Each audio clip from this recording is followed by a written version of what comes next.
باب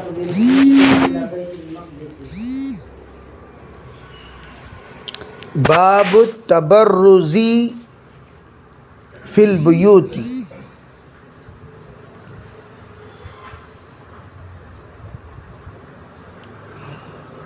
یہ باب ہے گھروں میں طہارت کی ترتیب کے سلسلے میں۔ تبرز کہتے ہیں ضروریات سے فارغ ہونا گھر میں۔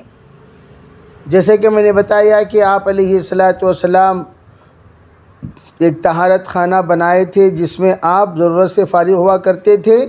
عموماً ایک کے لیے آپ جاتے تھے اور دو کے لیے باہر جانے کا اہتمام تھا۔ اشد ضرورت ہوتی تو دو کے لیے بھی اندر ہی فارغ ہو جایا کرتے تھے۔ اور آیات حجاب نازل ہونے کے بعد خواتین کے لیے گھر میں طہارت خانہ بنا دیا گیا تاکہ خواتین باہر نہ نکلیں الا بالضرورہ۔ اب یہاں کل جو روایت گزری ہے حضرت عمر رضی اللہ عبداللہ ابن عمر کی، کہ وہ حضرت حفصہ کے گھر کے چھت پر چڑھے اور انہوں نے دیکھا آپ علیہ الصلاۃ والسلام کو یہ حاجت پوری کر رہے ہیں قبلے کی طرف رخ کرتے ہوئے، یعنی قبلے اول کی طرف اور قبلے ثانی کی طرف پیٹھ دکھاتے ہوئے۔ دوسری روایت میں یہ ہے کہ آپ دو اینٹوں پر بیٹھے ہوئے تھے اور بیت المقدس کی طرف آپ کا رخ تھا۔ یہ دونوں روایتوں ایک ہی روایت ہے، حقیقتاً وہی واقعہ ہے جس کو پھرا پھرا کر امام بخاری رحمۃ اللہ علیہ الگ الگ سندوں کے ساتھ بیان کر رہے ہیں۔ اور منشأ ارشاد کیا ہے امام بخاری رحمۃ اللہ علیہ کا؟ یہ ثابت کرنا چاہتے ہیں کہ بنا میں استقبال قبلہ کی استحبابی حکم ہے۔ استقبالی یعنی وجوبی حکم نہیں، استقبال قبلہ۔ بھئی آپ اگر استقبال قبلہ کرے بغیر چارے کار نہیں استقبال قبلہ کر سکتے ہیں، کب؟ بنا کے اندر۔ لیکن میں نے کل آپ حضرات کو بتا دیا احناف نے اس سلسلے میں سختی کے ساتھ ممانعت کی، کہا بنا میں ہو یا صحرا میں ہو کسی بھی اعتبار سے آپ کو استقبال قبلہ استدبار قبلہ کی اجازت نہیں ہے، اس لیے کہ اللہ کے رسول علیہ الصلاۃ والسلام نے مطلقاً منع فرمایا، لا تستقبلوا القبلۃ ولا تستدبروها ولكن شرقوا وغربوا۔ آپ کا یہ حکم مطلقاً ہے۔ جب مطلقاً حکم دیا جاتا ہے المطلق یجری علی اطلاقہ، مطلق کسی قید کے بغیر جاری ہوگا، مطلق پر کسی بھی پابندی لگائی نہیں جائے گی، کسی بھی اعتبار سے پابندی لگانے کی اجازت نہیں ہے۔ ہاں آپ نے جو روایت یہاں پر پیش کیے ہیں یہ روایت اس قابل اور اتنی واضح نہیں ہے کہ یہ اس کے ذریعے سے اجازت ملتی ہو۔ اور میں نے آپ کو یہ بتا دیا سرکار کا انفرادی عمل سے اجتماعی عمل پر استدلال نہیں کیا جا سکتا۔ اگر ویسا دیکھا جائے تو کئی انفرادی ایسی عبادتیں ہیں جو صرف حضور کے ساتھ خاص ہیں، یہ سب کے ساتھ عام نہیں ہیں۔ جب عام نہیں ہیں تو استدلال کرنے کی اجازت بھی نہیں ہے، تو اس لیے یہاں اس بات کی اجازت نہیں دی جائے گی اور صاف کہہ دیا جائے گا کہ یہاں جو تبرز کی اجازت مل رہی ہے، لیکن استقبال قبلہ اور استدبار قبلہ کی اجازت ہرگز نہیں دی جائے گی۔ یہ باب ہے باب الاستنجاء بالماء، پانی کے ذریعے سے استنجا کرنا۔ پہلے زمانے میں حرمین شریفین مکہ اور مدینہ میں پانی کی انتہائی قلت کی وجہ سے ڈیلا استعمال کرنے کا عام رواج تھا، اور پانی اگر دستیاب ہو جائے تو اسے استعمال کر لیا کرتے تھے، ورنہ ڈیلا ہی استعمال کرتے تھے۔ جس وقت مسجد قباء آپ تشریف لے گئے، مسجد قباء کو جاتے ہوئے فیہ رجال یحبون ان یتطہروا، آیت نازل ہوئی، آپ علیہ الصلاۃ والسلام سے اہل قباء نے پوچھا ہمارے سلسلے میں یہ آیت جو نازل ہوئی اس کی وجہ کیا ہے؟ اور خود حضور نے بھی ان سے پوچھا بتاؤ تم لوگ پاکی حاصل کرنے میں کس چیز کا مبالغہ کرتے ہو، کیسے مبالغہ کرتے ہو بتاؤ؟ تو مسجد قباء والوں نے بتایا کہ ہم لوگ ڈیلے کے ساتھ پانی استعمال کرتے ہیں، نتبع الماء الحجارہ، ہم پانی کے ساتھ ڈیلا استعمال، یعنی ڈیلا استعمال کرتے ہیں پہلے، بعد میں پانی ضرور استعمال کرتے ہیں۔ تو فرمایا یہی بات ہے جس کی وجہ سے آپ کی تعریف اللہ تعالیٰ نے فرمائی ہے قرآن پاک میں۔ تو پانی کا استعمال کرنا وہاں بہت کم ہوا کرتا تھا، جس پر اللہ رب العزت نے مسجد قباء والوں کی تعریف فرمائی۔ چنانچہ یہاں فرماتے ہیں کہ انس کہ آپ علیہ الصلاۃ والسلام جب اپنے قضائے حاجت سے فارغ ہوا کرتے تھے تو میں پانی لے آتا تھا، اور میرے پاس یا کوئی غلام ہوتا اور وہ اس کے پاس چھوٹے چھوٹے برتنوں میں پانی ہوا کرتے تھے، اور وہ پانی سرکار کی خدمت میں پیش کیا جاتا، تو وہ چھوٹے برتن سے آپ علیہ الصلاۃ والسلام استنجا فرمایا کرتے تھے۔ انا و غلام معنا سے مراد عبداللہ ابن مسعود ہیں۔ حضرت انس ایک ہوتے تھے ساتھ میں، اور عبداللہ ابن مسعود ساتھ میں ہوا کرتے تھے، دونوں کے دونوں مل کر آپ کی خدمت کیا کرتے تھے، اور آپ علیہ الصلاۃ والسلام پانی سے استنجا کیا کرتے تھے، اسی کو یہاں ذکر فرمایا۔ جی باب من حمل ماءه لطهوره. وقال ابو الدرداء رضي الله عنه ليس فيكم كامل عليه وطهور. یہ باب من حمل معه الماء لطهوره،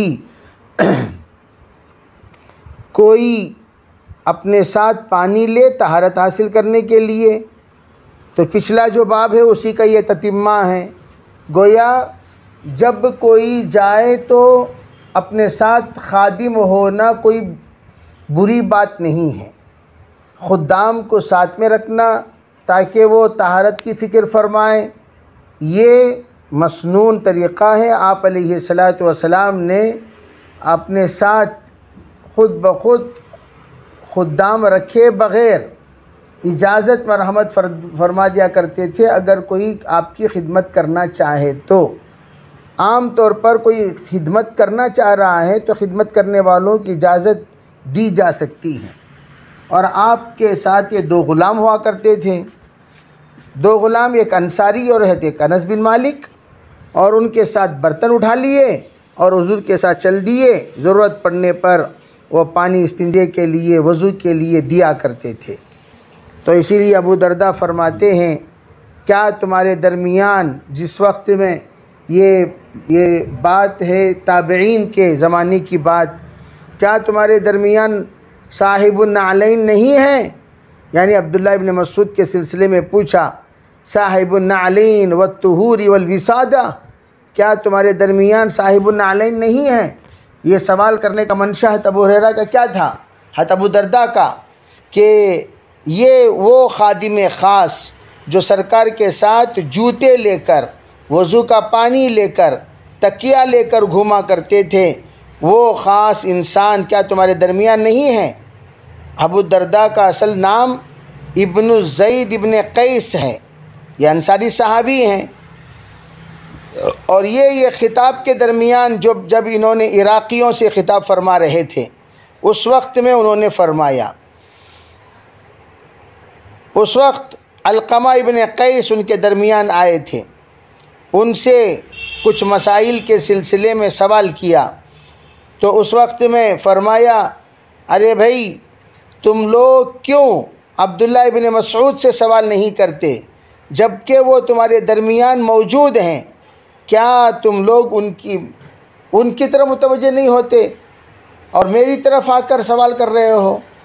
پوچھنے کا منشا یہ تھا اتنی بڑی ہستی تمہارے درمیان معتمد علی شخصیت ہے، ان کی قدر کرو، ان کی عزت کرو۔ عام طور پر گھر کی مرغی دال برابر لوگ ساتھ رہنے والوں کی قدر نہیں کرتے، دور دراز سے آنے والوں کی قدر کرتے ہیں۔ تمہارے درمیان جب صاحب النعلین والوسادہ سرکار کے خادم خاص ہیں ان سے آپ لوگ رابطہ کرو. یہ اصل کہنا منشا تھا اور اس کو انہوں نے تاکیداً فرمایا. جی باب حمل العنزة مع الماء في الاستنجاء. وبه قال حدثنا محمد بن بشار قال حدثنا محمد بن جعفر قال حدثنا شعبة عن عتاء بن أبي ميمونة سمع أنس بن مالك رضي الله عنه يقول كان رسول الله صلى الله عليه وسلم يدخل الخلاء فأحمله أنا وغلام إداوة من ماء فعنزة يستنجي بالماء تابعه النضر وشعبان عن شعبة العنزة حسن عليه زج علیہ زج. باب حمل العنزة مع الماء فی الاستنجاء. استنجا کے لیے جب پانی لیں تو ساتھ نیزہ بھی لے لیا کریں. چھوٹا سا نیزہ، اور چھوٹا سا نیزہ یہ عصا سے تھوڑا سا بڑا ہوتا تھا، نیزہ سے تھوڑا سا چھوٹا ہوا کرتا تھا. اس کو عنزہ کہتے ہیں. یعنی نیزہ بڑا ہوتا ہے جس کو پھینک آلے جہاد کہلایا جاتا ہے نیزہ کو، اور عصا چھوٹا ہوا کرتا تھا. ان دونوں کے درمیان جو ہوتا ہے اسے عنزہ کہتے ہیں. اور یہ عنزہ کیوں لیا کرتے تھے؟ جہاں پر استنجا کو جا کر بیٹھنا ہوتا، زمین وہاں سخت ہوتی، پیشاب کرتے تو پیشاب کے چھینٹے پورے کے پورے بدن پر اڑتے، تو اس پیشاب کے چھینٹے کو بدن پر اڑنے سے روکنے کے لیے زمین کو کھود کر نرم کر دیا کرتے تھے، تاکہ پیشاب اگر پڑے تو وہ بالکل جذب کر لے، وہ چوس لے اور کسی بھی طرح بدن پر نہ اڑے. یہ کیوں عنزہ ساتھ میں لیا کرتے تھے؟ آپ علیہ الصلاۃ والسلام کا خود ارشاد بھی ہیں، استنزہوا من البول فإن عامة العذاب القبر منه. بے پیشاب سے بچا کرو، عذاب قبر سب سے زیادہ اسی سے ہوا کرتا ہے. اب سوچنے کی بات یہ ہے، جب پیشاب سے اتنا بچنے کا حکم دیا گیا اور اتنا احتیاط کیا جا رہا ہے، وہ پیشاب کے سلسلے میں غفلت کیسے اختیار کیا جا سکتا ہے؟ جب پیشاب کا باب آئے گا تو آپ حضرات کو یہ بات یاد رکھنی ہوگی کہ یہ عنزہ پیشاب کے چھینٹے اگر احتیاط کے قابل نہ ہوتے تو پھر عنزہ کے ذریعے سے زمین کو نرم کرنے کی کیا ضرورت پڑی؟ تو ضرورت اس لیے پڑی تاکہ پیشاب کے چھینٹے اڑ کر بدن کو ناپاک نہ کرے اور اس عذاب کی وعید میں یہ شامل نہ ہو جائے. تو آپ کے ساتھ یہ لیا کرتے تھے اور لے کر جایا کرتے تھے. وہی روایت جو پچھلی گزری اسی کو نقل فرمایا. اور فرماتے ہیں یہ پھل ہوا کرتا تھا. عصا العنزۃ عصا علیہ زجہ، یہ عصا ہی کی طرح ہوا کرتا تھا. اس کے نوک اس کے جو کارنر میں نوک ہوا کرتا تھا. نوک کے معنی یعنی اگر آپ چبائیں زمین پر تو وہ چبے. جی باب النهي عن الاستنجاء باليمين.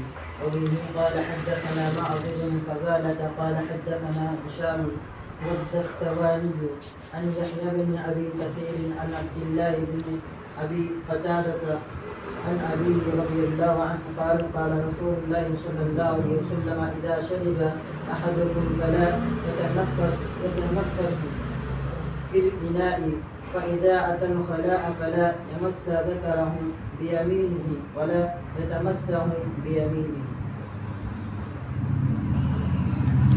یہ باب ہے،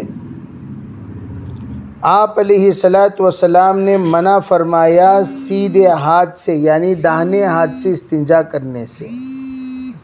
دائیں ہاتھ سے استنجا مت کیا کرو، یہ فرمایا آپ نے. دائیں ہاتھ پہ استنجا کرنے سے آپ نے منع کیا.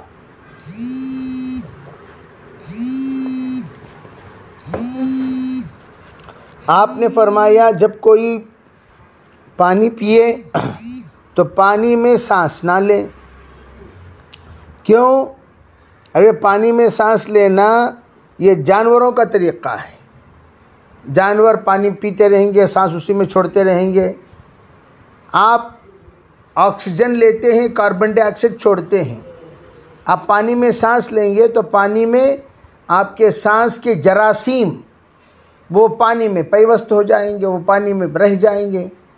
اب جب پانی کے ساتھ وہ مکس ہو گئے تو پھر آپ کے اندر ہی وہ کاربن ڈائی آکسائڈ پھر جائے گا اندر. اس لیے آپ نے منع فرمایا، ادب کے خلاف بھی ہیں، صحت کے خلاف بھی ہیں. پانی پیتے وقت آپ سانس نہ لیا کریں. اور فرمایا جب کوئی تم میں سے طہارت کے لیے جائے تو اپنے پردے کی جگہ شرمگاہ کو وہ بائیں ہاتھ سے نہ چھوا کریں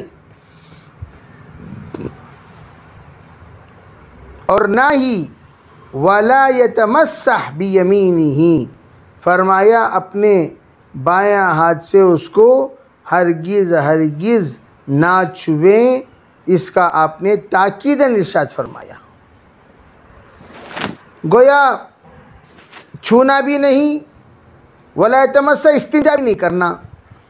عربی چھونا بھی نہیں اور استنجا بھی نہیں کرنا. چھونا بھی منع ہے، استنجا بھی. چھونا ہی جب منع ہے، استنجا کرنا بدرجہ اولا منع ہے. اسے کہا کہ بھئی بایاں ہاتھ گندی چیزیں اٹھانے کے لیے ہے، دائیں ہاتھ اچھی چیزیں پاک چیزیں اٹھانے کے لیے ہے.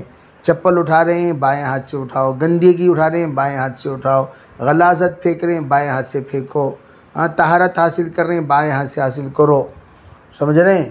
اگر کوئی اچھا کھانا کھا رہے ہیں، پانی پی رہے ہیں، قرآن لے رہے ہیں، سب یہ سب یمین سے اٹھایا کرو، یسار سے احتیاط کیا کرو. جی باب لا يمسك ذكره بيمينه إذا بال.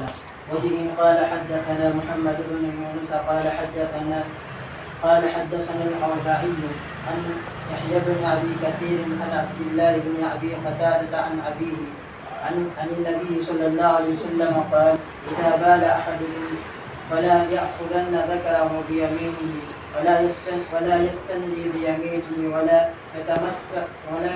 يتنفس في الإناء. جس طرح استنجے کے سلسلے میں آپ نے منع فرمایا، اسی طرح یہ باب لا یمسکو ذکرہ بیمینہ اذا بالا، پیشاب کرتے وقت اپنے آلے کو داہنے ہاتھ سے نہ چھوا کریں.